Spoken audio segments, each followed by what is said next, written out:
Kita lanjutkan dialog. Dengan penambahan yang sangat signifikan tanpa bioskop dibuka, artinya menghindari kerumunan yang tidak bisa dikontrol. Karena bioskop kan posisinya sangat gelap. Bagaimana Pak Pandu?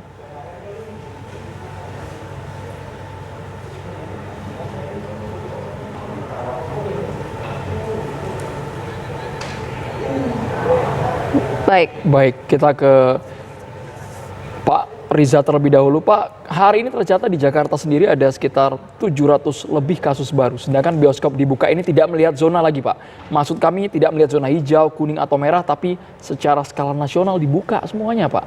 Berani mengambil risiko ini dari pemerintah, Pak Riza? Ya, jadi pertama begini yang perlu kami sampaikan. Apakah bioskop aman apa tidak? Jawabannya, bioskop lebih aman daripada di dalam pesawat. Bioskop bahkan menurut para ahli lebih aman daripada di dalam satu restoran. Oke, kita bandingkan antara di pesawat, restoran, dan di bioskop. Kalau di pesawat itu ruangannya sempit, dia berlama di situ penerbangan rata-rata 1 sampai 2 jam. Kemudian dalam pesawat itu jaraknya dekat sekali, ya. Kalau yang naik pesawat, saya sebulan lalu naik pesawat ke daerah, ada urusan penting, mendadak kaget saya. Lalu jumlahnya ternyata banyak sekali, kemudian duduknya bersebelahan, ya udah saya berdoa aja di situ. Mudah-mudahan selamat, sekalipun saya sebelumnya sudah direpit. Alhamdulillah saya direpit lagi selamat. Artinya tidak terpapar virus. Tapi di dalam pesawat itu kan kecil, terus udaranya juga di situ saja. Kemudian juga jaraknya dekat dan sebagainya. Kalau di restoran mungkin ruangnya lebih luas daripada di pesawat. Tapi di restoran itu kan dia berhadapan. Ketika makan dia terbuka. Orang di restoran umumnya sambil ngobrol. Duduknya juga perlu waktu, bisa setengah, 1, bisa sampai 2 jam. Kemudian di situ terjadi persentuhan antara petugas kita dan sebagainya, sekalipun ada cashless dan sebagainya. Oke, kita bandingkan dengan bioskop. Ketika dia masuk, dia melakukan protokol kesehatan tadi, masker, disinfektan, termogan, cuci tangan, dan sebagainya. Di dalam bioskop, itu ruangannya dulu. Ruangannya dia lebih luas. Ternyata di bioskop itu jumlah aerosolnya cuma 0,3%. Jauh lebih rendah daripada dalam pesawat, dalam restoran, atau dalam ruang pertemuan lainnya. Kemudian dalam bioskop itu kan ceilingnya tinggi dia. Dan dia punya sistem ventilasi, sirkulasi udaranya jauh lebih baik. Karena dia tertutup, jadi dia punya sistem yang lebih baik, sistem sirkulasi udaranya. Kemudian dalam bioskop itu, potensi penyebaran di mana? Nah, di bioskop itu kelebihannya lagi, dia duduknya berhadap satu arah ke depan, tidak berhadapan. Kemudian dalam bioskop itu juga orang itu umumnya tidak berbicara. Tidak seperti kita makan. Dia diam umumnya. Itu juga baik bagi orang tidak berbicara sehingga tidak droplet. Kemudian juga dalam bioskop itu tidak bicara, menghadap ke depan. Kemudian di bioskop itu nanti tentu diatur jaraknya. Nah, ini yang sedang diskusikan berapa persentasi penonton dari jumlah kursi yang ada. Pelonggaran kami di masa transisi ini umumnya 50%, tidak lebih. Untuk bioskop sedang kami lakukan kajian bersama, idealnya berapa? Apakah 50%, 45%, 50%, atau 30% sedang kami kaji. Prinsipnya diatur jarak yang seideal mungkin, yang sebaik mungkin. Itulah beberapa hal karena kami yakin di bioskop. Kemudian kami minta dalam bioskop. Pak Wagub ditahan dulu karena kita harus dengarkan kumandang azan maghrib untuk wilayah DKI Jakarta dan sekitarnya berikut ini. Saya ingin ke Pak Pandu. Pak Pandu, tadi dikatakan oleh Wakil Gubernur DKI Jakarta, Bang Riza, mengatakan bahwa bioskop ini jauh lebih aman daripada pesawat dan juga restoran, Pak Pandu. Teorinya ya bisa lebih aman, bisa lebih tidak aman.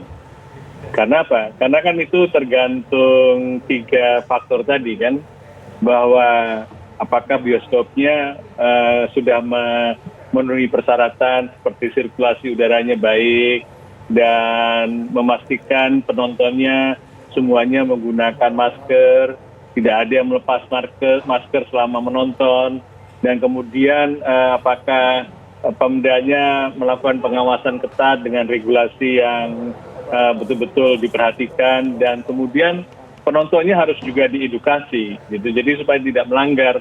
Kalau aturannya tidak boleh melepas masker selama menonton dan tidak makan minum selama menonton, itu benar-benar harus diedukasi dan pastikan ada. Karena kalau tidak terjadi pelanggaran atau tidak dipatuhi dari ketiga kelompok, tiga sektor tadi, maka menjadi tidak aman. Nah, aman itu kan dengan persyaratan kalau semuanya terpenuhi. Nah, ini yang jadi penting gitu kan. Dalam kondisi gelap kan orang nanya, bagaimana mengawasi penonton? Nah, harus ada cara, harus ada cara inovasi. Iya. Baik. Jadi Pak Pandu, artinya gitu? kalau saat ini Pak Pandu, Anda masih melihat adanya potensi proses penularan di dalam bioskop?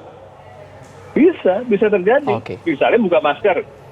Nah, kalau buka masker tuh udah pasti kemungkinan kalau ada yang nonton kemungkinan OTG, dia buka masker, nah itu kan bisa menularkan kalau sirkulasinya tidak baik. Nah, makanya kan persyaratan-persyaratan itu harus dijaga semua. Sirkulasinya misalnya masa jeda dari satu film ke film berikutnya, diganti sirkulasi udaranya, dan betul-betul terjaga. Sehingga kalau ada pelanggaran itu tidak meningkatkan risiko. Tapi kan diusahakan tidak boleh ada pelanggaran. Nah, ini yang memastikan bahwa membuat bioskop aman itu memang tidak mudah. Tapi bisa. Nah, ini kita tanya, mungkin nggak? Mau nggak semuanya mematuhi ini semua? Kalau iya, silakan go ahead. Gitu. Oke, Mbak Marcella, sejauh ini industri dunia perfilman seperti apa? Apakah memang sangat butuh ruang di mana bioskop dibuka kembali sehingga bisa hidup kembali?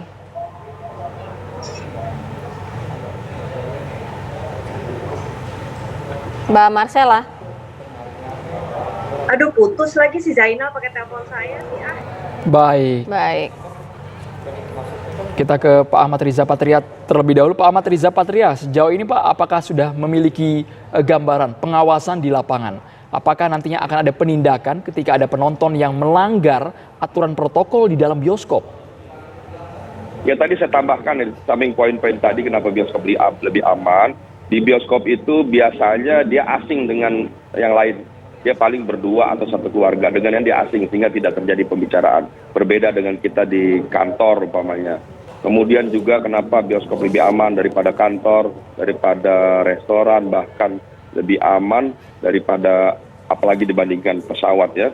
Di bioskop itu lebih mudah diedukasi. Nanti dalam bioskop itu kita akan melakukan pengawasan internal. Jadi setiap pada pelaksanaannya, sampaikan Prof. Pandu tadi baik sekali, kita minta setiap bioskop itu melakukan edukasi.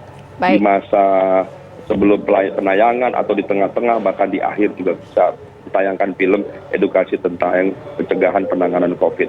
Kemudian yang kedua, dalam bioskop kita juga akan minta ada petugas yang secara rutin melakukan pengawasan di dalam, supaya di dalam nanti jangan buka masker dan lain sebagainya. Kadang juga mohon maaf ketika diatur duduk dia berjarak, bisa jadi ketika udah gelap begitu udah mulai dia berdekatan lagi gitu. Itu juga kita minta supaya diawasi secara kami juga dari eksternal kami akan melakukan pengawasan. Terkait sanksi sudah kami atur, sanksi yang ketat dan disiplin, sanksinya bisa teguran, bisa penutupan, bahkan pencabutan izin.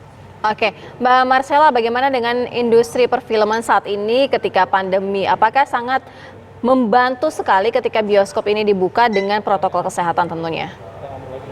Ya tentu dari sisi pelaku industri, apabila bioskop dibuka pasti tentu akan membantu. Karena memang selama ini bioskop di dalam sektor industri kreatif yang kena hit paling besar ya. Karena keterlibatan kru dalam sebuah proses syuting itu bisa ratusan. Jadi ketika pandemi bulan pertama 5 film otomatis stop saja itu sudah bisa sampai 500 kru jobless. Gitu. Jadi artinya ya memang ekonomi kita harus bergerak dan sebetulnya bioskop ini juga mempunyai peran yang sangat penting dalam hal ini. Nah hingga sekarang saat ini yang terpenting adalah bagaimana penerapan regulasi dan juga edukasi terhadap masyarakat. Ini sudah melalui keputusan dan juga proses daripada Cinema Safe dan segala macam yang tadi sudah dijelaskan oleh Pak Wagub ya. Artinya 47 negara sudah membuka bioskopnya gitu. Tapi memang kembali lagi saat ini bagaimana nanti sistem dan SOP yang harus diterapkan, harus disempurnakan dan kita betul-betul beradaptasi ya dengan ini.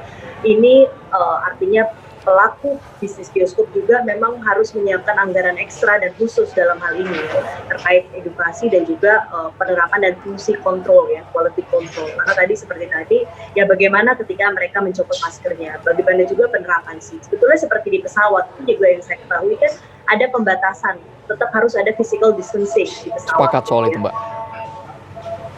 Sorry, maaf. Sepakat kalau soal itu, Mbak Iya, Marcella. jadi betul, artinya di dalam bioskop ini juga tetap harus diterapkan physical distancing, masker. Ya mau tidak mau kita membuka tetapi bertahap. Jangan sampai kita membuka dan harus menutup kembali.